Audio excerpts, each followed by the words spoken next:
បានអ្នកទាំងគ្នាពេលទៅដល់ទីនោះរៀបព្រឹកឲ្យបានល្អទៅខំប្រឹងធ្វើការដល់ពេលនោះបានលុយច្រើនចង់បានអីក៏បានដែរយល់ដែរទេយល់ហើយអូនណាអរគុណ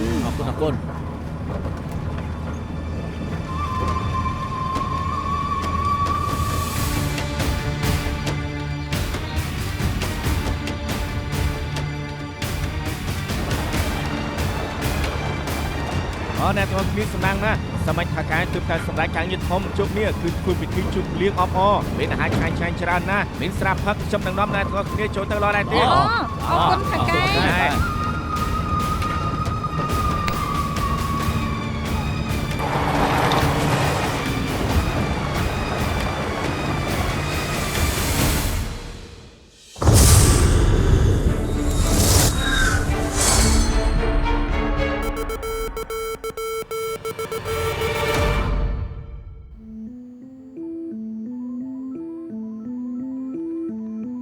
សាក់ដំឡើងពេល2លេខ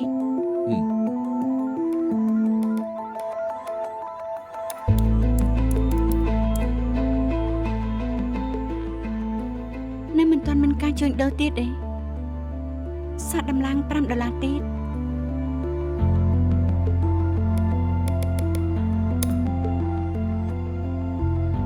នៅតែគ្មានអ្នកលក់មើលទៅមានមនុស្សកំពុងកាត់ផ្ដាច់ការផ្គត់ផ្គង់អ្នកលេងធំក្តាប់បានភាគហ៊ុនខាងក្រៅមិនអាចទៅរួចនោះទេពួកយើងតាមដានការផ្លាស់ប្ដូរកាន់កាប់ភាគហ៊ុនរហូតគ្មាននរណាកាន់កាប់លើស 5% ទេគួរតែមាន 30% ប៉ុណ្ណោះចរាចរណ៍នៅខាងក្រៅ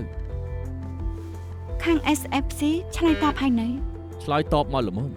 ភាគហ៊ុនខាងក្រៅបែកខ្ញែកក្នុងចំណោមម្ចាស់ភាគហ៊ុនតូចគ្មានដានពីអ្នកលក់ធំលំហូរសាច់ប្រាក់ស្អាតស្អំទីផ្សារភាគហ៊ុនមិនអាចចែកដន្យវិនិយោគិនរាយរងស្រោតដៃគ្នាយ៉ាងនេះច្បាស់ណាស់ថាជាអ្វីដៃមនុស្សមានអ្នកមិនចង់ឲ្យធ្វើអនុប្រយោគគេលួចទិញភាគហ៊ុនខាងក្រៅទាំងអស់មើលតាមតម្លៃនេះចង់ធ្វើត្រូវចំណាយ$10,000 លានមិនអាចទៅរួចនោះទេបំពេញបំណងបងស្រីពិតជាមិនងាយមែន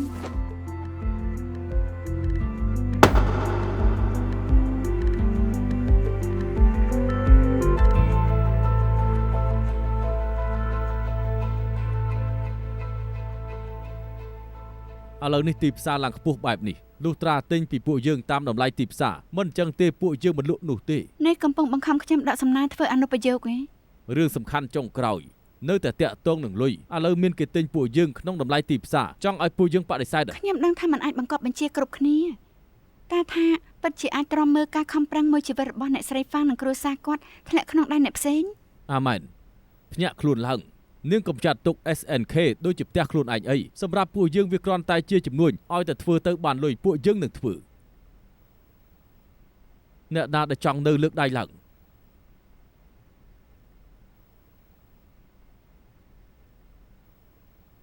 អញ្ចឹងសរុបមកភាគហ៊ុនចំនួន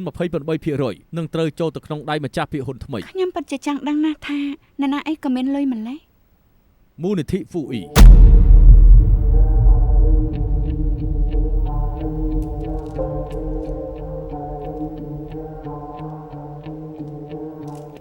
បងម៉ែត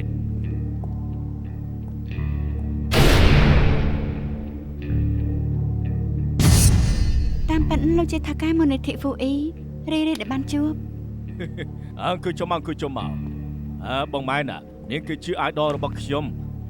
នៅទីនេះតាមដាន SNK មករហូតមើលនាងផ្សាយព័ត៌មានមករហូតហើយចំពោះរឿងក្តីស្ដាច់ចោលភ្លើងឆេះនៅរោងចក្រមនុស្សឈួតចាប់ក្មេងធ្វើចំណាត់ខ្មាំងខ្ញុំមើលសារឡើងវិញម្ដងហើយម្ដងទៀតអរគុណដែលគាំទ្រ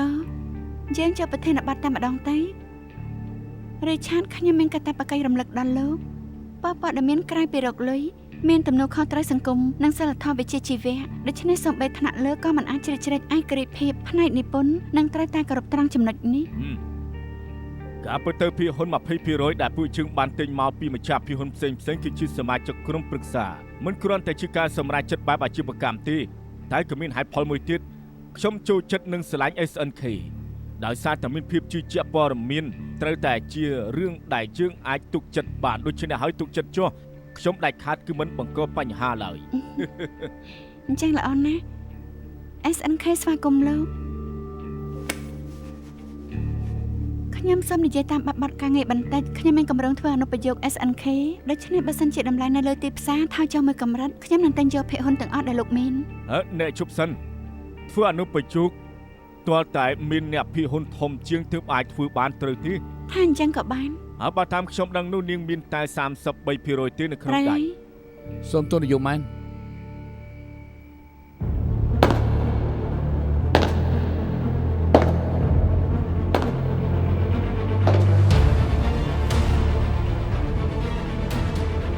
ខ្ញុំផ្លេច5នាទីទៅម្ចាស់ភាគហ៊ុនធំបំផុតរបស់ ANK ពេលនេះគឺមូលនិធិ Full E ខ្ញុំមិនយល់ទេ អ្នកអានព័ត៌មានមិនយល់ពីរឿងអស់ទៅនេះទេមូលនិធិអាចប្រើប្រាស់ក្រុមហ៊ុនជាច្រើនដែលគ្រប់គ្រងដើម្បីកាន់កាប់ភាគហ៊ុននៅក្រុមហ៊ុនផ្សេងដោយប្រយោលតែគ្មានក្រុមហ៊ុនណាកាន់កាប់លើសពី 5% នោះមិនចាំបាច់បកស្រាយជាសាធារណៈទេនិងភាគហ៊ុនចរាចរណ៍ខាងក្រៅមូលនិធិ Full E ពេលនេះកាន់កាប់ភាគហ៊ុន ANK 50% ទៅហើយ តែច្បាប់ស្ដីពីអាជ្ញាប័ណ្ណផ្សព្វផ្សាយចែងថាជនបរទេសមិនអាចមានសិទ្ធិគ្រប់គ្រងបានឡើយរេឆាតមិនមែនអ្នកនៅហុងកុង ដូ អញ្ចឹង ច្នេះ គា ទើប ត់ គាត់តាំងខ្ញុំជាអ្នកតំណាង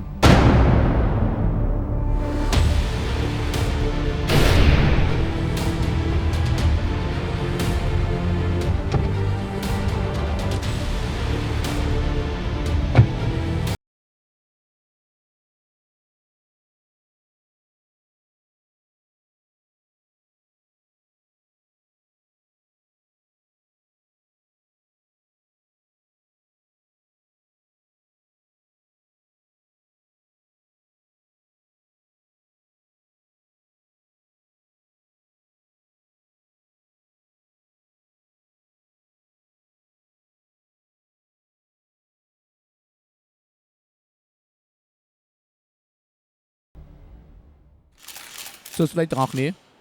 មូលនិធិ A គឺបានគ្រប់គ្រង ANK ជាផ្លូវការហើយនិងខ្លាចជាម្ចាស់ភាគហ៊ុនធំបំផុតស្ថាបនិកមូលនិធិ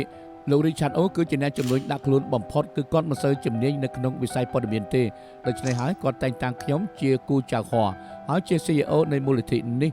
នៅថ្ងៃមុខ ANK នឹងប្រើប្រាស់ម៉ាកយីហោរឹងមាំរបស់ខ្លួនហើយនឹងឥទ្ធិពលនៅក្នុងវិស័យនេះពង្រឹងការសហការជាមួយនឹងអាស៊ីអាគ្នេយ៍ទៅនឹងតំបន់អាស៊ីទាំងមូលនិងពង្រីកចំនួនទស្សនានិងមូលដ្ឋានអតិថិជនយើងនិងរំពឹងថាចំណូលពីការផ្សាយពាណិជ្ជកម្មនឹងកើនឡើងខ្លាំងគោលដៅយើងមកកើតឲ្យបាន4ទៅ5ដង បន្ទាប់ពីការផ្លាស់ប្ដូរនេះតើវិនហ៊ុយសិននៅជានាយកក្រុមហ៊ុនទៀតទេ តើតំណែង COE ខ្ពស់ជាងឬក៏នាយក SNK ខ្ លោក ពស់ជាង កំពុងដកអំណាចគាត់មែនទេ សូមកុំទោសទាយលើការពិតអីបងម៉ែននៅតែជាបងម៉ែនគាត់ជានាយកនៅ ANK រាល់ការសម្រេចចិត្តណាមួយគឺយើងនឹងពិភាក្សាជាមួយនឹងគាត់ហើយនៅមានសេចក្តីប្រកាសមួយទៀតមូលនិធិ Full E នឹងដាក់ពាក្យចុះបញ្ជីនៅលើទីផ្សារភាគហ៊ុនសង្ឃឹមថានឹងបានបង្ហាញខ្លួននៅលើការជួញដូរឆាប់ៗនេះអក្សរ E នៅក្នុងពាក្យ Full O បានន័យថាជ្រូកបើកចំហមូលនិធិ Full E មានស្តុកស្រូវរាប់សិបតោនហើយយើងសង្ឃឹមថានឹងចែករំលែកភាពសម្បូរបែបនេះដល់ពលរដ្ឋហុងកុងទាំងអស់សូមអរគុណ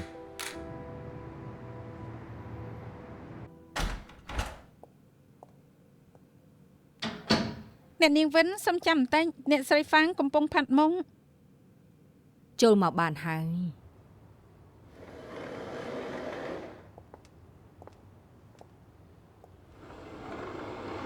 បងស្រីឥ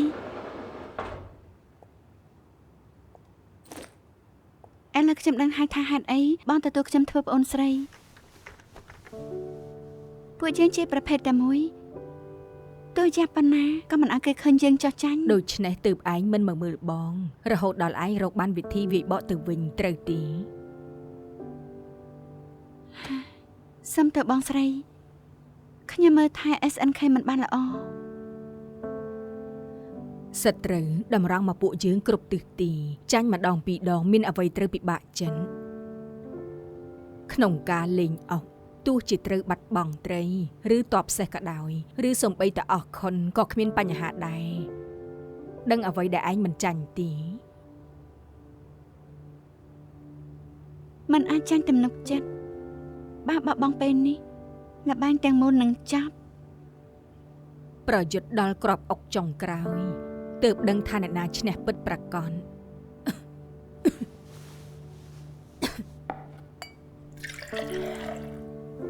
ញ៉ាំទឹកសិនទេ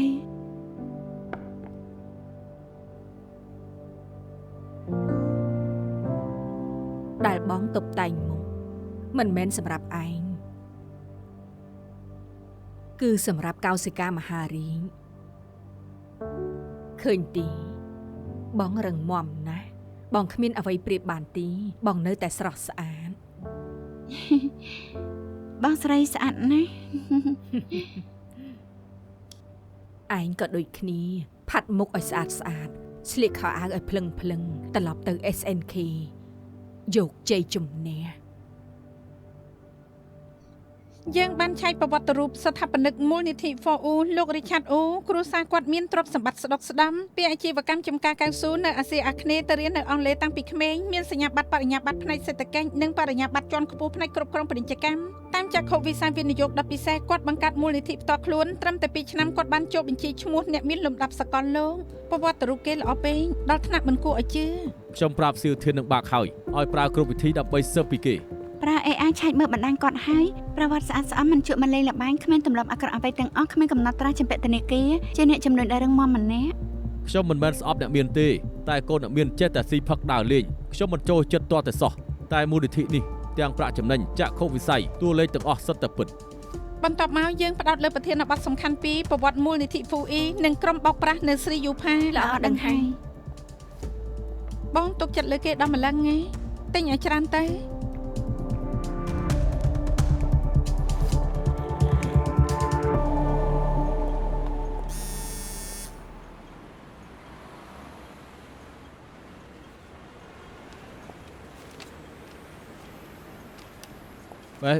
បងម៉ែនចង់ទិញអីដែរ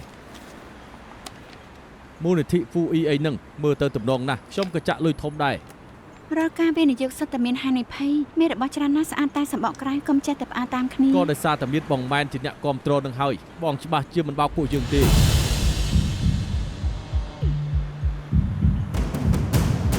នេះជាការិយាល័យបើកចំហពួកយើងប្រជុំគ្នានៅត្រង់នេះ ខ្ញុំធ្លាប់មើលព័ត៌មានតាមទូរទស្សន៍ដែរច្រើនដងរាប់មិនអស់ទៅហើយតែពេលបានឃើញដល់ផ្ទាល់បែបនេះគឺពិតជាភ្លឺភ្នែកមែន មើលចុះការងាររបស់ពួកគេខ្ញុំមើលមិនយល់ឡើយច្បាស់ណាស់ថាដោយសារតែបែបនឹងហើយទើបបានជាមានអ្នករាយការណ៍ព័ត៌មាននិងអ្នកអត្ថាធិប្បាយដល់ឆ្នាំដូចជាវិនហ៊ូសិនលេចមុខឡើងអញ្ចឹងហើយបានជាមានអ្នកនៅខាងក្រៅនិយាយថាទីនេះគឺជាសាលហាត់ក្បាច់គុណព័ត៌មាន នៅក្រុមហ៊ុននេះរឿងដែលខ្ញុំទៅទាន់បំផុតនោះគឺជាជាងមួយនេះ ពេលរង្វាន់ស្អីពេលយកបានហៅគោលតែកវត្តវាចោលបានមួយថ្ងៃចេះតែមើលភាពរឿងអតីតកាលគឺដើរមិនទាន់គេនោះទេធ្វើជាមនុស្សត្រូវមើលទៅមុខ ពេលរង្វាន់ឯនោះត្រឹមតែជារបស់លំអនៅខាងក្រៅតែប៉ុណ្ណោះបើមានតិចតួចក៏វាមិនអីដែរមនុស្សគឺមនុស្សគ្នាទេក្រុមហ៊ុនមួយគឺត្រូវការអ្នកតំណាងមានឥទ្ធិពលម្នាក់ដូច្នេះហើយទើបបានជាមានវត្តមានវិនហ៊ូសិននៅ SNK គឺជារឿងសំខាន់ តែឥឡូវមិនដូចមុននោះទេហ៎នៅ ANK មានពាក្យស្លោកមួយសំដល់ពួកយើងណា អីទៅ បាននិយាយពីព័ត៌មានពួកយើងមិនដឹងខ្យល់អីនោះទេ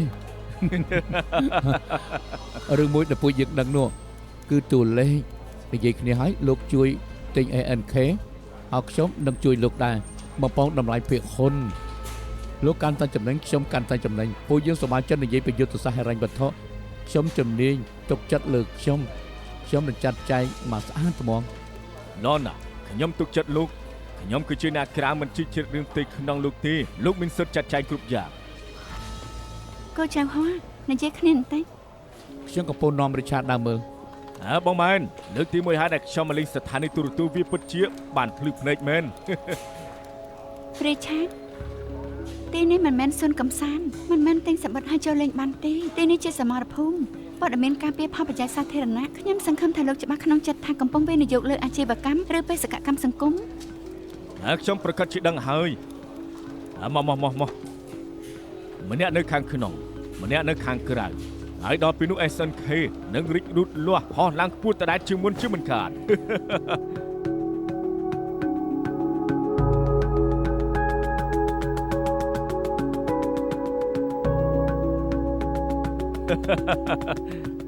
ធ្វើការទៅ ទាំងប៉ាណូចង់បានន័យថាម៉េចលោកអត់សួរខ្ញុំមួយម៉ាត់ចង់ឲ្យខ្ញុំមានទោសហីខ្ញុំមានសិទ្ធិប្តឹងលោកបានណា មិនដឹងនៅលើប៉ាណូមិនមែនវិនហ៊ុយសិននាងទេជាបងម៉ែន AI អសរបញ្ជាក់ច្បាស់ណាស់ម្យ៉ាងទៀតពួកអ៊ីកំពុងតែគ្រប់គ្រង ANK ហើយបងម៉ែន AI ជាទ្រព្យសម្បត្តិមួយរបស់ ANK ដែរ FUI កំពុងតែចិត្តចុះបញ្ជីគ្មានអ្វីខុសនោះទេ ចេតនាដាក់ខ្លឹមសារបែបមិនពាក់ព័ន្ធបញ្ចូលគ្នាដាក់អក្សរបង្មាន AI តូចញឹបមួយហ្នឹងនេះជាការបាក់បញ្ឆោតលោកប្រើប្រាស់ខ្ញុំនិង SNK ទៅលក់ភាគហ៊ុនខ្លួនមិនត្រឹមតែប៉ះពាល់កិត្តិយសរបស់ខ្ញុំថែមទាំងបំផ្លាញឯករាជ្យភាពនិងភាពជឿជាក់នៃ SNK ឥឡូវយើងមានមេតែមួយបញ្ជាក់ថាយើងជិះទូកតែមួយបើមិនពេញចិត្តជិះទូកនេះទេអញ្ចឹងគឺលោតចេញទៅមូលនិធិអាចទិញយកភាគហ៊ុននេះទាំងអស់ គឺលោកចង់បានអញ្ចឹងខ្ញុំនឹងអង្គុយកៅអីនេះឲ្យជាប់មិនឲ្យធ្វើតាមក្បាលវ៉ាងទេ ខ្ញុំឆ្ងល់ណាស់នាងកំពុងធ្វើខ្លួនជាមនុស្សល្ងងឬក៏មើលមិនដឹងពីស្ថានភាពបច្ចុប្បន្ននេះទេមូលនិធិភាគហ៊ុនច្រើនជាងនាងខ្ញុំជាអ្នកតំណាងមូលនិធិអំណាចខ្ញុំនៅលើនាងមានសិទ្ធិអីមកខកខ្ញុំតែថាខ្ញុំគួរជម្រាបនាងនៅក្នុងនាមជានាយក ANK និងខ្លាចទៅជាដៃគូយុទ្ធសាស្ត្ររបស់មូលនិធិ FUI ហើយយើងនឹង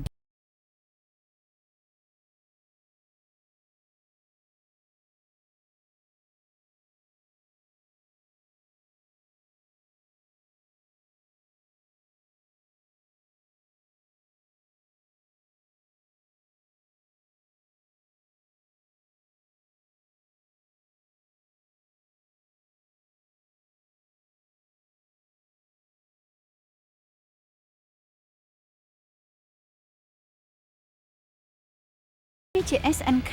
នៅពិភពព័ត៌មានលោកមិនឈ្នះខ្ញុំទេ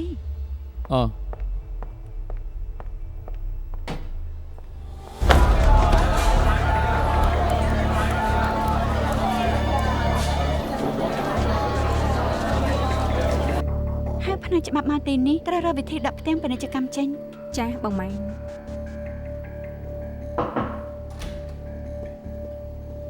បងម៉ែនមានរឿងហើយ មានរឿងអីនិយាយមក អាយវ៉ាន់បាត់ខ្លួន2-3ថ្ងៃហើយខ្លាចតែគេត្រូវចាប់បានទេបងដឹងហើយ ដើម្បីសុវត្ថិភាពអាយវ៉ានខ្ញុំបាននៅខាងបច្ចេកទេសដំឡើងឧបករណ៍ចាប់សញ្ញាតាមផ្កាយរណបអាចតាមដានគេបាន24ម៉ោងនេះជាคลิปចុងក្រោយដែលគេផ្ញើមក ណែໄວនឹងដាក់វាចប់ភ្លាមណែសម័យនឹងឲ្យនៅប្រាក់នឹងទៀតណាវាយគេទៅណែអាចធ្វើមិនធ្វើទៅកុំឲ្យតែប៉ះពាល់ដល់គ្រឿងក្នុងទុកលក់ជុកលុយ GPS បង្ហាញទីតាំងចុងក្រោយរបស់គេគឺនៅក្នុងតំបន់ស្រីយូផាក អញ្ចឹងអាចប្រើប្រព័ន្ធនេះតាក់ទងគេបានអត់ សញ្ញាដាច់បាត់ហើយ អញ្ចឹងគិតធ្វើមិនវិញអង្គុយអត់ធ្វើអីសោះយើងប្តឹងប៉ូលីសឲ្យជួយគេល្អដែរទេ ឥឡូវខ្ញុំសួររឿងនេះដឹងតែ3អ្នកឯងទេគូចៅហោះមិនដឹងទេ ពួកយើងអត់ប្រាប់គេទេគេគ្មានបេះដូងពួកយើងខ្លាចគេយករឿងនេះផ្សាយទៅអាយវ៉ាន់នឹងកាន់តែមានគ្រោះថ្នាក់ខ្ញុំអាចសម័យថាគេដាក់ចំណងជើងថាម៉េចអ្នកកសែតថ្លើមធំលួចចូលតំបន់ស្រីយូផាកសាកសពមិនពេញលេញបាត់គ្រឿងក្នុង ខ្ញុំច្បាស់ក្នុងចិត្តថាទូរស័ព្ទអាយវ៉ាននិងគ្រប់ឧបករណ៍គេទាំងឡាយត្រូវបំផ្លាញចោលអស់ហើយទោះជាតេតមកពួកយើងតំណងមិនមែនជាគេដែរដូច្នេះយើងត្រូវតែប្រយ័ត្នហ៊ានដើរខុសតែមួយជំហានអាចប៉ះពាល់ដល់ជីវិតគេនិងហាមប្រើវិធីតេតងចាស់ៗដើម្បីតាមរកគេអសោះសម្រាប់ពេលនេះកុំតន់អានប្តឹងប៉ូលីស ចុះអាយវ៉ាន់គិតយ៉ាងម៉េច ខ្ញុំដឹងហើយ មានអ្វីថ្មីពីស្រីយូផាកទេស្រីយូផាកជាតំបន់នៅជាប់ព្រំប្រទល់4ប្រទេសខ្ញុំតាក់ទងទៅស្ថានទូតទាំង4ហើយសប្តាហ៍មិននៅក្រោមយុទ្ធាធិការរបស់ខ្លួនការដែលសំពួកគេទៅសង្គ្រោះមិនមែនជារឿងងាយឡើយ ជុំវិញនោះគឺមានកម្លាំងការពារព្រំដែននិងក្រុមមេកងពលដែលត្រូវបានពួកគេសោកប៉ាន់ចង់ចូលទៅដោយធ្វើសង្គ្រាម ជាចាំអារម្មណ៍ក្នុងអ៊ីនធឺណិតថាទេនោះគួរឲ្យខ្លាចមានតែដំបងឆក់ធ្វើទរណកម្មម្យ៉ាងនៅខ្សែទឹកខាងក្រោមទន្លេឧស្សាហ៍ឃើញសាកសពមិនស្គាល់អត្តសញ្ញាណ តាមរូបភាពពីលើអាកាសនិងផែនទីពីតំបន់នេះទៅច្រកចេញមានច្រកទ្វារចំនួន4តាមផ្លូវដែលបិទជិតបំផុតការពារពីមនុស្សរត់គេចបើសិនជាមានអ្វីមិនស្រួលពលល្បាតនឹងបាញ់ភ្លាម ទោះជាគេសំណាងចេញមកបានក៏ឥតន័យដែរតាមទឹកតាមដីគោគេបិទផ្លូវចិត្តទាំងអស់ចេញពីតំបន់នោះបានក៏ឆ្លងព្រំដែនមិនបាន អញ្ចឹងបើចង់ជួយគេត្រូវមានអ្នកស្គាល់កន្លែងច្បាស់នាំផ្លូវមានអ្នកទៅទទួលគេពីខាងក្រៅបើស្អុយណាក៏មានមួយប្រទេសព្រមជួយដែរ នេះជាអាកាសប្រៀបដូចជាឆ្នះឆ្នោតធំ3ដងជាប់គ្នាអញ្ចឹងមានឱកាសតិចណាស់ដែលចេញមកបាន ហេកបណ្ដាញពួកគេបានទេ ពួកគេជំនាញបោកតាមទូរស័ព្ទនិងលាងលុយមានប្រព័ន្ធផ្ទៃក្នុងខ្លួនឯងមិនងាយប្រើប្រព័ន្ធខាងក្រៅពិបាកណាស់ បណ្ដាញពួកគេប្រៀបដូចអាណាចក្រមួយអញ្ចឹងបានជាការមុនតាមដានលំហូរលុយពួកគេមិនឃើញ តាមរយៈធនាគារអនឡាញឬទិញលក់គ្រីបតូតែប្រហែលវិនាទីលុយក៏លាងស្អាតទៅហើយ ណែ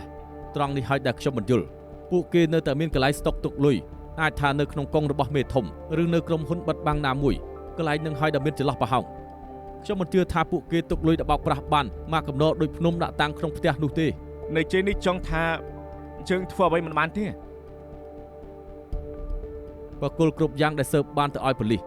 យ៉ាងណាស្រីយុផាបជាតំបន់នៅក្រៅហុងកុងពលរដ្ឋហុងកុងចាញ់បោកគេច្រើនណាស់ជារឿងធំសម្រាប់ស្ថាប័នការពារជាតិ ការងារយើងគឺតួនាទីជាអ្នកសារព័ត៌មានផ្សាយព័ត៌មានអប់រំដល់អ្នកមើលលំបាកយ៉ាងណាក៏ត្រូវតែសាករកអ្នកក្រៅឬអ្នកខាងក្នុងឲ្យជួយឬ hacker ត្រូវសាកគ្រប់វិធីឥឡូវបងម៉ែនត្រូវការពួកយើងជួយអាយវ៉ាន់ជាប់នៅទីនោះខ្ញុំមិនចង់លើពាក្យថាមិនអាចទៀតទេ ដឹងហើយ ធ្វើការ ក្នុងសេចក្តីប្រកាសបានសរសេរថាបាននាងជួយផ្សព្វផ្សាយភាគហ៊ុនដំបងរបស់មូលនិធិក្រោយការចុះបញ្ជីរួចហើយមូលនិធិនឹងទិញយកប៉ុស្តិ៍របស់នាងនៅក្នុងតម្លៃនេះ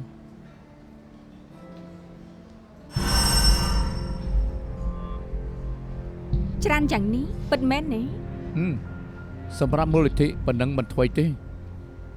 អញ្ចឹងខ្ញុំអាចប្រកាសក្នុង Channel ខ្ញុំបានទី ប្រកាសជាបានក៏ប៉ុន្តែត្រូវចាំថាសំណើនេះគឺមិនមែនសម្រាប់តែនាងទេណា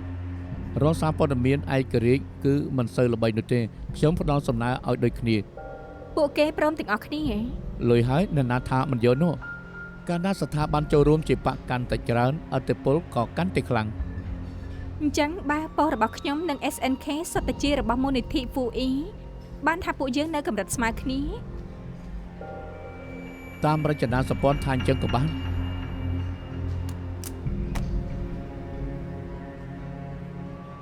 ពួកយើងរៀបចំកម្មវិធីចុះហត្ថលេខាទៅ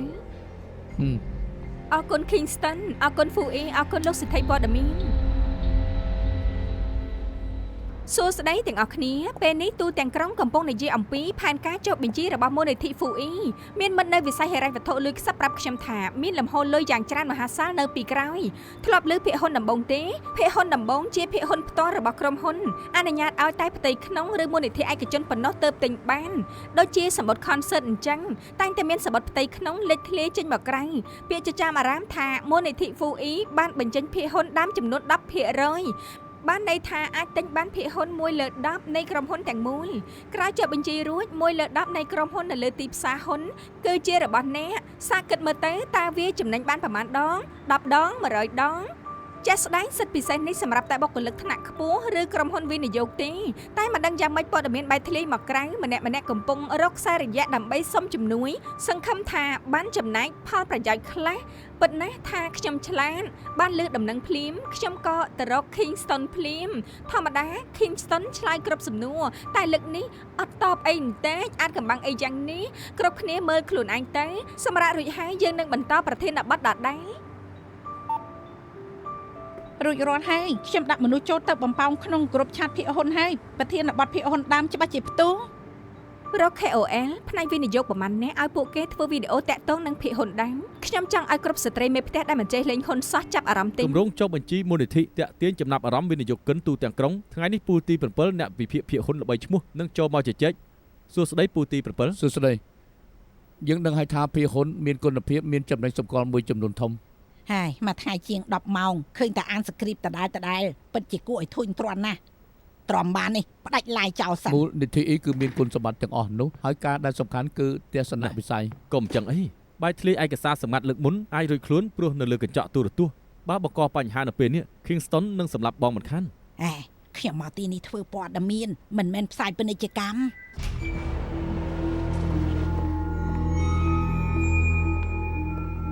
អ្នកគ្រប់គ្រងមូលនិធិ FUE លោកចៅគូហមមកដល់ហើយស្វាគមន៍លោក King សួស្តី លោក King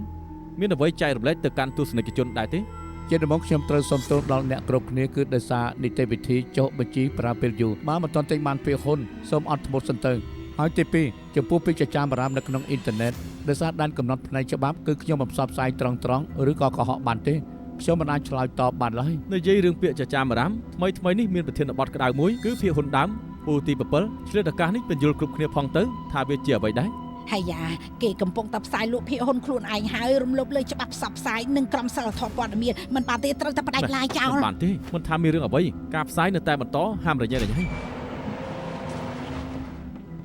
រេមុនដាច់ឡាយមានគេប្តឹងច្រើនណាស់ក្រសួងព័ត៌មានអាចផ្អាកការងារយើង30 ហើយ ថ្ងៃ យ៉ា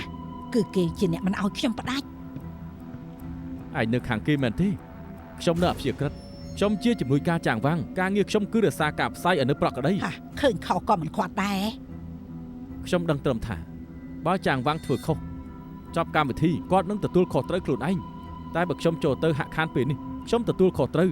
ខ្ញុំរ៉ាប់រងមិនរួចទេ អូអញ្ចឹងឯងខ្លាចបាត់បង់ប្រាក់ខែខ្ពស់របស់ខ្លួនឯង នៅកណ្ដាលពេលនេះមិនខុសអីពីឯងកាន់ជាងគេទេយ៉ាងណាការពារសិទ្ធិយោនិងកម្មវិធីឲ្យបាននោះជាវិជ្ជាជីវៈយើង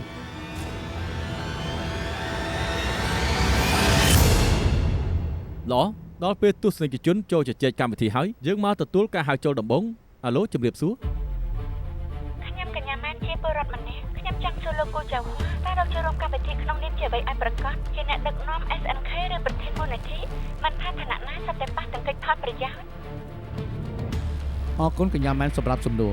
ធ្វើបើតាមទូរស័ព្ទស្ដាប់ដឹងថាកញ្ញាគឺចាប់អារម្មណ៍មូលនិធិយើងខ្លាំងដែរនោះនិយាយដូចអ្នកនាំពាក្យអញ្ចឹង ខ្ញុំជាអ្នកពលរដ្ឋម្នាក់ខ្ញុំមិនអាចធ្វើជាអ្នកនាំពាក្យឲ្យមូលនិធិណាក៏មិនដែលប្រកាសឲ្យសាធារណជនទិញភាគហ៊ុនដែរក្នុងមូលនិធិ FUI ខ្ញុំគ្មានការកាប់ភាគហ៊ុនមួយចំណិតឡើយ ដំបូងខ្ញុំសូមបញ្ជាក់សម្រាប់កញ្ញាម៉ែននោះបងម៉ែន AI មិនមែនជាវិនហ៊ុយសិនទេ ការប្រើប្រាស់រូបភាពខ្ញុំដែលគ្មានការអនុញ្ញាតក្នុងគោលបំណងពាណិជ្ជកម្មរំលោភលើសិទ្ធិឯកជននិងកេរ្តិ៍ឈ្មោះខ្ញុំចេញមកនិយាយជាសាធារណៈដើម្បីបញ្ឈប់ការយកឈ្មោះខ្ញុំទៅប្រើនិងការពារកេរ្តិ៍ឈ្មោះនិងខ្ញុំសង្ឃឹមថាគ្មានអ្នកត្រូវគេបោកប្រាស់រហូតដល់ខាត់បង់លុយកាក់ទី1នៅពេលអ្នកទិញភាគហ៊ុនដើមព័ត៌មានក្រុមហ៊ុនអាចនឹងមិនទាន់បានផ្ទៀងផ្ទាត់ត្រឹមត្រូវវិនិយោគិនអាចនឹងសម្រេចចិត្តទិញដោយសារតែព័ត៌មានមិនពិតនោះជាហានិភ័យទី2ភាគហ៊ុនដើមខ្វះលំហូរសាច់ប្រាក់ទិញរួចហើយមិនសូវមានច្រក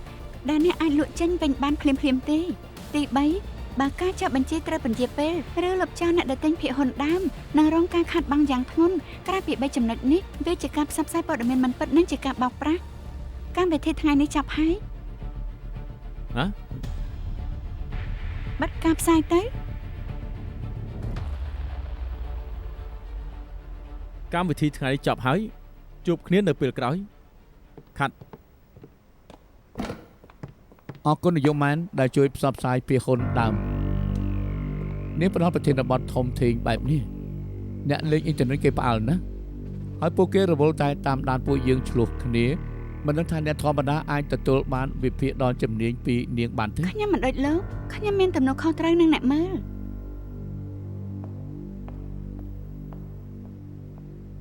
ខ្ញុំទុកចិត្ត SNK ទុកចិត្តបងម៉ែនមិនដែលផ្សាយពាណិជ្ជកម្មទេគាត់គ្រប់គ្រងតែ FUI ម្នាក់គុណជឿម៉ែននឹងខ្លាយជាអ្នកមានយេ ពេលពាក្យកុហកនិយាយ100អ្នកគុណនឹង100ដងទោះជាក្រោយមកមានមនុស្សនិយាយការពិតក៏ដោយក៏ត្រូវលុបបាត់ទៅក្រោមពាក្យកុហកគ្មានអ្នកស្ដាប់ឮ មនុស្សសុខចិត្តជឿលើផ្ទាំងផ្សាយពាណិជ្ជកម្មជឿលើការផ្អើលតាមអនឡាញជាងជឿលើសម័យខ្លួនផ្ទាល់ចែកមិនដាច់ពិតឬคล้ายៗមិនចេះផ្ទៀងផ្ទាត់ និយាយរហូតដល់គេជឿពេលដែលគ្រប់គ្នាគិតថាវាជាការពិតវានឹងខ្លាចជាការពិតដូច្នេះទិន្នន័យឬអត្តសញ្ញាណរបស់មនុស្សម្នាក់ក៏អាចคล้ายៗដែរ Richard O បងក៏សង្ស័យគេដែរតាមពិតពួកយើងក៏បានស៊ើបដែរសូម្បីសៀធានយក AI ទៅឆែកមើលក៏មិនឃើញអ្វីនិយាយឲ្យស្រួលស្ដាប់គឺល្អពេកដល់ថ្នាក់គួរឲ្យសង្ស័យ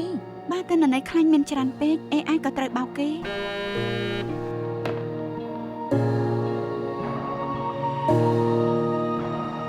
ប្រហែលថ្ងៃនេះមានសារបោកប្រាស់ច្រើនណាស់ខ្ញុំបានវាស្ទើរតែរាល់ថ្ងៃ បងម៉ែនប៉ូលីសមករកបង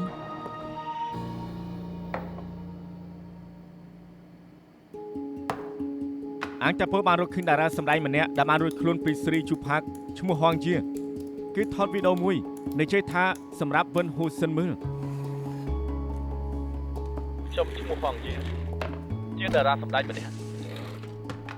ខ្ញុំបានរួចខ្លួនពីស្រីជូផាក់ខ្ញុំបានជួបអាយវ៉ាន់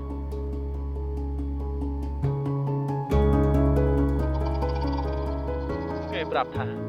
ឲ្យខ្ញុំទៅរកនាង គេថាក្រៅពីនេះ SNK មិនអាចទុកចិត្តបានទេគេត្រូវបានរកឃើញថាជាអ្នកកសែតគេត្រូវវាយតំចំធាក់ក៏ប៉ុន្តែមុខមាត់គេស្អាតនិងមានសម្ដីផ្អែមពួកក្រុមបោកប្រាស់ស្នេហាតាមអនឡាញត្រូវការគេដូច្នេះគេត្រូវទុកជីវិត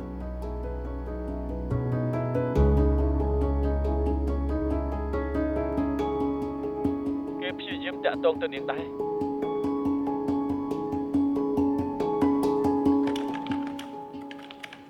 អ្វីបើអាយវ៉ាន់នៅក្នុងតំបន់ស្រីយូផាតតែគេឆ្លាតគួរតែអាចរក្សាជីវិតបាន តែប៉ុណ្ណឹងទេរាល់តែណណៃត្រូវកត់ត្រាទុកក្នុងប្រព័ន្ធ សារបោកទាំងនេះទំនងចេញពីអាយវ៉ាន់ច្បាស់ទេថាអាយវ៉ាន់ចុះបើមិនមែនវិញបែកការគ្រោះថ្នាក់ខ្លាំងណាស់ណា មុខមាត់ពួកយើងសុទ្ធតែគេស្គាល់ដូច្នេះមិនត្រូវដាក់រូបថតពិតតាំងនៅលើទូរស័ព្ទឲ្យឈ្មោះក៏ដូចគ្នាដើម្បីសុវត្ថិភាពបងម៉ែនគួរតែបដូររូបតាំងទៅ បងម៉ែនគួរបដូរទៅរូបអាយវ៉ាន់ដែលអាចចំណាំបានវិញទៅ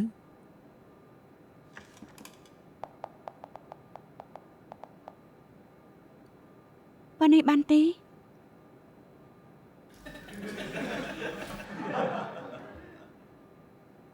រូបអ្នកណា មកពីឯងមិនមែននៅផ្នែកទូរទស្សន៍ SNK គាត់ជាមីង cleaner នៅផ្នែកពួកយើងប្រមូលលុយរាល់សប្តាហ៍ឲ្យគាត់ធ្វើបង្អែមពពុះសណ្តែកគ្រាប់ឈូកឲ្យញ៉ាំ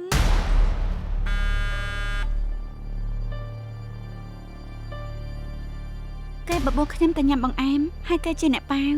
Yes ក្មេងឆ្លាតឥឡូវអាយវ៉ាន់មានសុវត្ថិភាពហើយ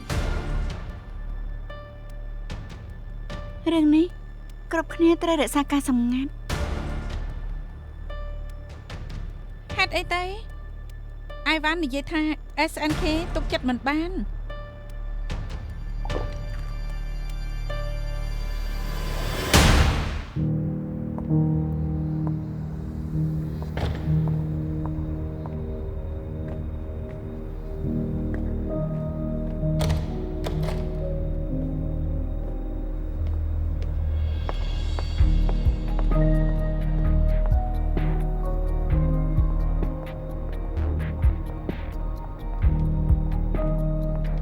យ៉ាងម៉េចសើបបានអ្វីខ្លះ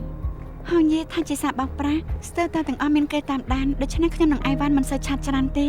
តែដឹងថាគេមានសុវត្ថិភាព ដឹងខ្លួនកំពុងលេងជាមួយភ្លើងទីខ្ញុំមិនណែនាំឲ្យបន្តឆាតឯកជនជាមួយគេទៀតទេប្តឹងប៉ូលីសទៅទោះប៉ូលីសគ្មានយុទ្ធនាការនៅក្រៅប្រទេសតែវាជាវិធាននីតិសុវត្ថិភាពនិងទុកចិត្តបានបំផុត នោះជាគោលចំហផ្លូវការខ្ញុំដឹងចាស់ក្នុងនាមជាមករងការងារចាស់ គោលចំហខ្ញុំតែមួយគត់មិនធ្វើរឿងដែលគ្រោះថ្នាក់បន្តនិយាយជាមួយមនុស្សនិងគិតថាវាជាគោលចំហផ្លូវការហើយសំទោស ចុះបើសិនអាចបានគុណសម្បត្តិបើយើងផ្ដល់តម្រុយទៅក្រសួងព័ត៌មានឲ្យជូនដំណឹងបន្តទៅស្ថាប័នការពារជាតិរួចបន្តទៅស្ថានកុងស៊ុលបន្តនិយាយគ្នាបានអត់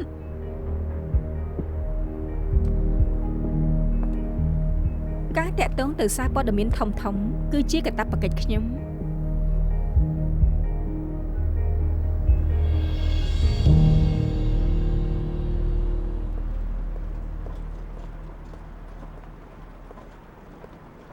Kingston ខានចុះគ្នាយូរហើយមិនដែលឃើញតែខ្លួនបានមិនសោះ មិនយូរពេកទេខ្ញុំចង់សម្ភាសលោក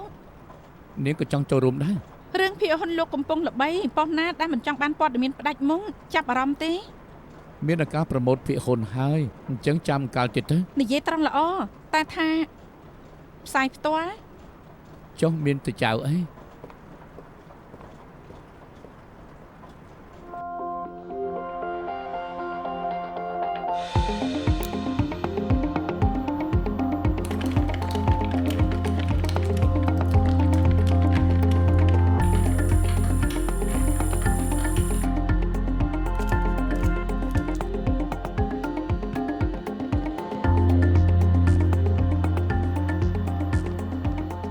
នៅសល់10នាទីទៀតមានសំណួរអីត្រូវថែមឲ្យហើយទៅ ណែពេល Kingston ចូលមកអង្គុយជជែកជាមួយគេនឹងសិនធ្វើជាសំណេះសំណាលដូចជាសួរនាំពីជីវិតចាប់ផ្ដើមសួរតិចក៏បង្ខំ ឯងត្រូវគ្រប់គ្រងអារម្មណ៍ឲ្យល្អចាំថាក្នុងទុនមានរឹងកុំវាយប្រហារចំពេកខ្ញុំបានសរសេរកូដកម្មវិធីមួយដែលអាចចម្លងតាមការចូល Wi-Fi ពេលគេចូលមកឲ្យតែភ្ជាប់ជាមួយនឹង Wi-Fi ពួកយើងនឹងអាចឃើញគ្រប់យ៉ាងក្នុងទូរស័ព្ទគេ សំខាន់បំផុតគឺការតាក់ទងបើគេពិតជាតាក់ទងនឹងស្រីយូផាក់មែននោះជាផុសតាំងរឹងមាំ សេមហើយនឹងខ្ញុំដំឡើងកាមេរ៉ារួចហើយចាំមើលថាអាចថតជាប់ទូរស័ព្ទឬមួយក៏ឯកសារគេបានទេ បលគេជាកំពូលអ្នកបោកហើយពួកយើងជាអ្នកបោកជើងថ្មីចាំមើលនរណាឈ្នះ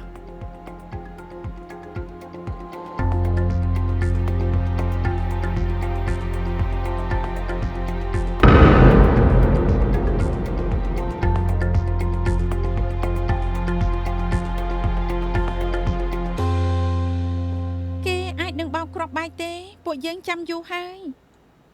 ព្រឹកមិញគេនិយាយថាគេមកខ្ញុំទេទៅសិនបងម៉ែន ឃើញស្តាន់គេមិនតែទេ ថាម៉េច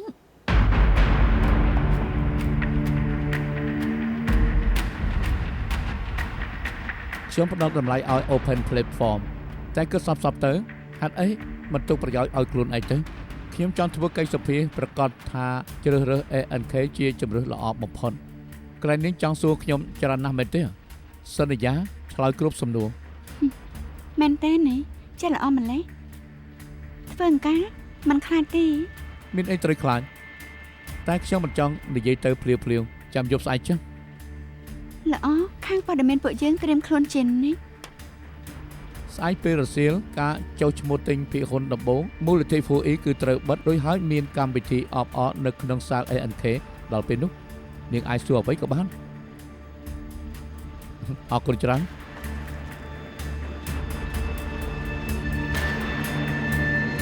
ការចុះឈ្មោះទិញពីហ៊ុនផ្ទៃក្នុងនៃមូលនិធិ 4E គឺត្រូវបានបញ្ចប់ដោយជោគជ័យអរគុណគ្រប់គ្នាដែលបានគាំទ្រទុនប្រមូលបានគឺមានតម្លៃជិត$100 លាន អ្នកនាងស៊ូ ហើយ ខ្ញុំដូចជាធ្លាប់លើ ANK គឺធ្លាប់មានអ្នកនាំជ័យជំនះ2នាក់ម្នាក់គឺជា Heavy ហើយម្នាក់ទៀតជានាង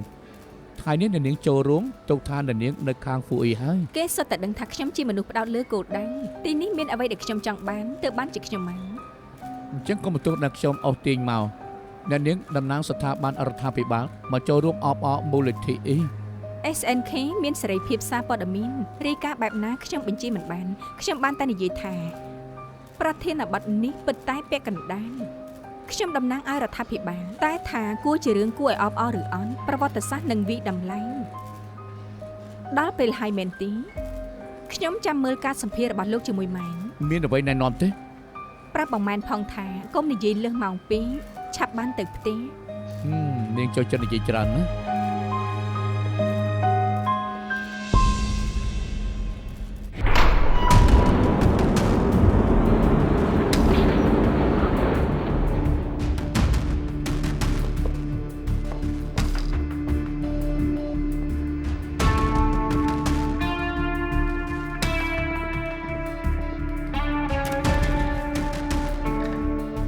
ទាំងអស់គ្នាត្រៀម10វិនាទី10 14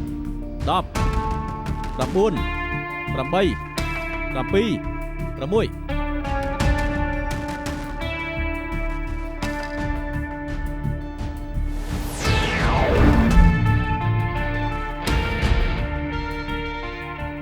ស្វាគមន៍មកកាន់ព័ត៌មានមេយប់នេះនាងខ្ញុំបានហួយសិនរឿងសំខាន់នៅក្នុងថ្ងៃនេះគឺមូលនិធិ 4E បានបិទបញ្ចប់បញ្ជីអ្នកទិញប្រមូលលេខបានជិត$100 លានឥឡូវនៅអគារ SNK កំពុងធ្វើកម្មវិធីអបអរ ពិធីស្វាគមន៍ការជោគជ័យចូលមានសេចក្តីសប្បុរសរីករាយក្នុងការប្រកាស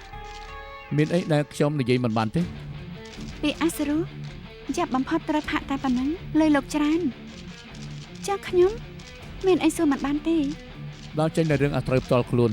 រឿងមូលនិធិសួរអីក៏បាន សល់5វិនាទី5 4 យប់នេះយើងមានការសម្ភាសជាមួយអគ្គនាយកមូលនិធិលោកគូចៅហួរមកឆ្លើយសំណួរទស្សនិកជនសូមស្វាគមន៍លោកគូ ជាមិត្តភក្តិនៅគ្នាហៅ Kingston ក៏បានដែរ លោកគូពាក់ព័ន្ធនឹងការដាក់ពាក្យចុះបញ្ជីរបស់មូលនិធិ 4E យើងបានសួរទៅកាន់ SFC និងផ្សារភាគហ៊ុនហើយចម្លើយដែលទទួលបានគឺកំពុងរងចាំឯកសារបញ្ជាក់បន្ថែមពីក្រុមហ៊ុន ការរៀបចំឯកសារត្រូវការចំណាយពេលវេលាការផ្ញើចុះផ្ញើឡើងគឺជារឿងធម្មតាចង់សម្ដៅលើអីឲ្យប្រកាសទៅ យើងតាមច្បាប់ចុះបញ្ជីក្រុមហ៊ុនត្រូវតែបង្ហាញពីបញ្ជីវិនិយោគខ្លួននិងប្រភពនៃមូលនិធិ តែក្នុងដំណាក់កាលនៃការចោទឈ្មោះមិនចាំបាច់តតែសោះជាការលាក់បាំងអ្វីមែនទេ រាល់ឯកសារដែលកញ្ញាបានលើកឡើងបើសិនជាមានមន្ទីរឬក៏ស្ថាប័នចង់ពិនិត្យមើលតាក់ទងមកខ្ញុំភ្លាមខ្ញុំនឹងផ្ដល់ជូន ចុះបានជាសាធារណជនចង់ដឹងឬមួយពួកយើងជាអ្នកសារព័ត៌មានចង់ដឹង ឬសន្មតដែលមានមូលដ្ឋានច្បាប់បែបនេះគួរតែសិក្សាពីបទបញ្ញត្តិឲ្យបានច្បាស់មុននឹងសួរ តាមដែលលោកដឹងតើអ្នកខាងក្រៅអាចប្រើខ្សែស្រឡាយឬក្រុមហ៊ុនវិនិយោគដើម្បីទិញភាគហ៊ុនដំបូងដោយប្រយោលបានទេ រឿងឈ្មោះកណ្ដាលឬក៏ការចរចាឯកជនរបស់មួយខ្ញុំគ្រប់គ្រងមិនបាននោះទេសរុបមកវាអាស្រ័យទៅលើទំនុកចិត្តបើគេទុកចិត្តហើយមកទិញភាគហ៊ុនផ្ទៃក្នុងគឺមានតែជួយតាមរយៈភាពជាក់ស្ដែងបើមិនទុកចិត្តអញ្ចឹងកុំទិញអី ដូច្នេះលោកដាក់នៅយកអ្នកស្ម័គ្រចិត្ត ការចុះបញ្ជីភាគហ៊ុនគឺបែបនេះខ្ញុំនឹងផ្ដល់ឱកាសរីឯអ្នកទិញផ្ដល់ដើមទុនទីផ្សារនៅមានជំរើសផ្សេងទៀតពិចារណាទៅពលរដ្ឋមានសេរីភាពនៅក្នុងការចាយលុយដូចជាខ្ញុំមិននិយាយថានៅក្នុងចំណោមប៉ុស្តិ៍ទាំងអស់ការមើល ANK គឺជាការចាញ់បោកឬត្រូវគេដាក់នុយឬមួយក៏អត់ទេ សុំសួរមួយទៀតតើមូលនិធិដែលទទួលបាននឹងយកទៅប្រើប្រាស់លើអ្វីខ្លះតើអាចប្រាប់ឲ្យដឹងបានទេ ផ្នែកហិរញ្ញវត្ថុគឺកំពុងតែបូកសរុបតួលេខនៅឡើយបើនិយាយពីទិសដៅយើងនឹងវិនិយោគទៅលើប្រព័ន្ធផ្សព្វផ្សាយព្រោះយើងមានទំនុកចិត្តទៅលើវិស័យនេះអញ្ចឹងក៏មិនទិញ ANK ដែរ បងម៉ែនលីវយានត្រៀមឡាយហើយ ទស្សនិកជនយើងទៅទទួលបានព័ត៌មានបន្ទាន់មួយមជ្ឈមណ្ឌលសម្រាប់សម្រួលប្រឆាំងការឆោបបោកនៃនគរបាលប្រឆាំងបទល្មើសពាណិជ្ជកម្មបានបើកប្រតិបត្តិការរួមបង្ក្រាបក្រុមឆោបបោកឆ្លងដែននិងឆ្មក់ចូលទីតាំងច្រើនកន្លែងសង្ស័យពាក់ព័ន្ធនឹងការឆោបបោកតាមទូរស័ព្ទ Open Platform កញ្ញាលីវយានរាយការណ៍នៅកន្លែងផ្ទាល់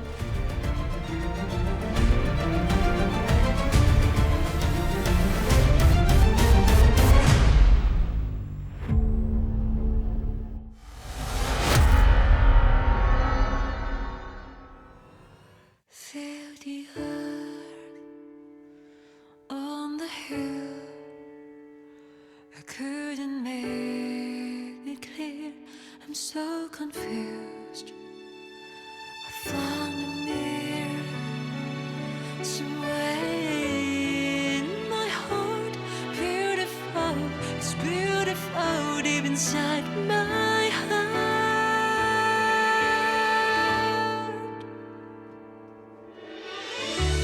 Try to brighten